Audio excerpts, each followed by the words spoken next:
So, hello mga ka-good guys. So, syempre, nandito tayo ngayon sa ating newly investor, si Ma'am Maribel. So, siya yung ating pinakabagong investors na kumuha ng house and lot sa Santa Teresita, Batangas. So, ayan. So, good afternoon po, Miss Maribel. Good afternoon po. Ayan. So, thank you, ma'am. At pinaunlakan nyo naman yung aming time ngayong hapon. So, ayan. So, syempre, guys, kaya tayo nandito. Gusto lang namin mag-legit check. Kasi, syempre, kahapon, mayroon tayong nakuhang mga message sa mga TikTok followers kung legit daw po ba tayo dito sa UAE or legit daw ba yung binibenta nating house and lot and condominium sa Pilipinas. So, ayan. So, Mama Maribel, tanungin ko lang po, bakit po SMDC yung napili nyo na developer para sa inyong investment sa Pilipinas? Una sa lahat, magandang hapon po sa inyo, sa lahat ng mga nanonood. At ako po si Maribel at ako po ay nagtiwala kay Miss Jeng dahil pinakilala po siya sa akin ng anak ko at wala po sa plano ang pagbili ko ng bahay. Actually, marami na akong nakakausap na agent. Nagpapahanap na talaga ako sa Pilipinas. Pero, itong si Miss Jeng, nagpunta siya dito. Chinaga niya ako because napaka-busy po namin dito sa Dubai.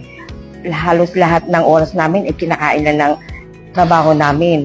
So, siya po, si Miss Jeng, nagtsaga po siyang pumunta dito at in-explain niya po isa-isa.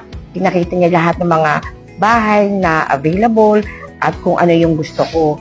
At actually, kung bakit ko pinili ang SMDC, pag sinabing SMDC kasi talagang well-known na yan sa Pinas. Yes. Isa sa mga pinaka-sosyalin na lugar na developer, di ba? Alam natin yan, SMDC.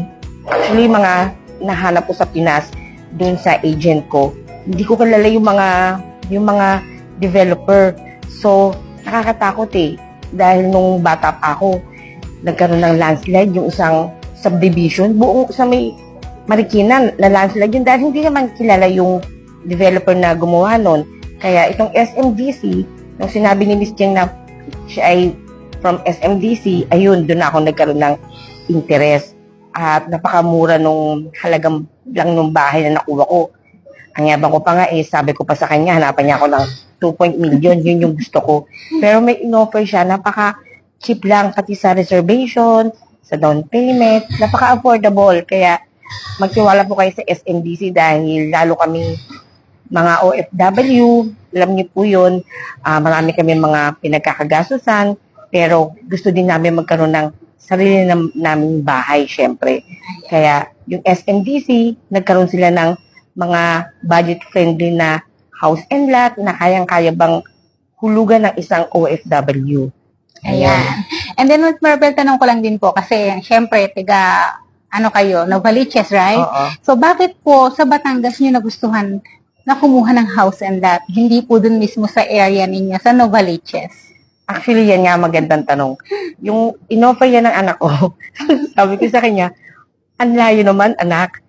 Ang layo-layo ng Batangas. Ang anak kong lalaki, nakatira siya sa Laguna. So, isang number 1 yun na nagpa-oo sa akin. At least, malapit kami sa isa't isa. At yung mga, syempre, matanda na kami, yung mga friends naman namin, hindi na naman kami doon nabubuhay. Natural, pag matanda ka na, gusto mo yung tahimik na buhay lang. So yun nga, Batangas, napaka-perfect na place kasi pwede ka mag-farm doon, yung buhay probinsya, wala masyadong usok na mga sasakyan.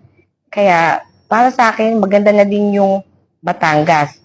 Kahit na dati gusto ko is sa may Bulacan, para ba accessible pa din ako sa mga friends ko, family ko, relatives na nasa Novaliches.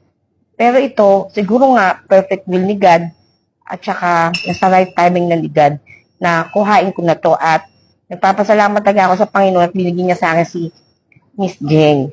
Hi, thank you so much po talaga, Ma'am Maribel. So, Ma'am Maribel, isa na lang. Ano po yung masasabi nyo sa mga kasama natin dito sa Dubai or sa ibang OFW regarding sa advice kung regarding po sa mga investment na ganyan?